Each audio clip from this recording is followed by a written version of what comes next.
Le très attendu chemin de fer est enfin entré en fonction après une phase de construction de 14 ans. Il relie Dali, l'une des destinations touristiques les plus populaires de Chine, à Baoshan. Le projet intègre Baoshan, une ville connue pour son café arabica de grande qualité dans le réseau ferroviaire important du pays. C'est aussi un tronçon important du réseau ferroviaire international prévu entre la Chine et le Myanmar. Le chemin de fer est situé près des montagnes Rangduan, l'une des plus grandes chaînes montagneuses de Chine. La construction a donc été un défi en raison des conditions géographiques de la zone. La voie ferrée fait 133 km de long avec 103 km de tunnel.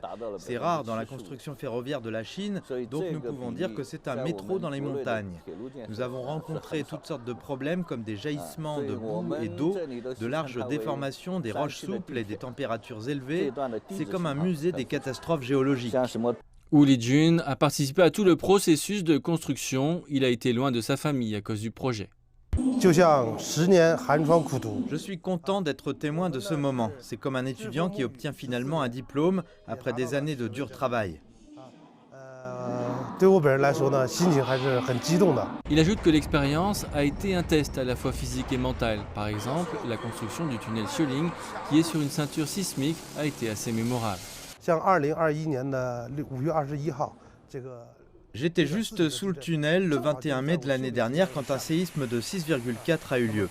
Il a causé de nombreux problèmes pour notre travail. Généralement parlant, nous avons fait face à de nombreuses situations incertaines.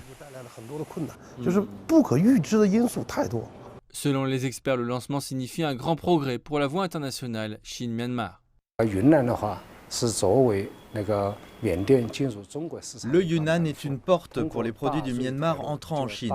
Cette voie donnera aux produits du Myanmar tels que la mangue, le riz, le caoutchouc et les minerais un accès plus facile au marché chinois. Le réseau ferroviaire facilitera également la circulation des ressources humaines. Chen Lijun ajoute que le projet mettra aussi en avant un développement intégré de la Chine, de l'Asie du Sud-Est et de l'Asie du Sud une fois terminé.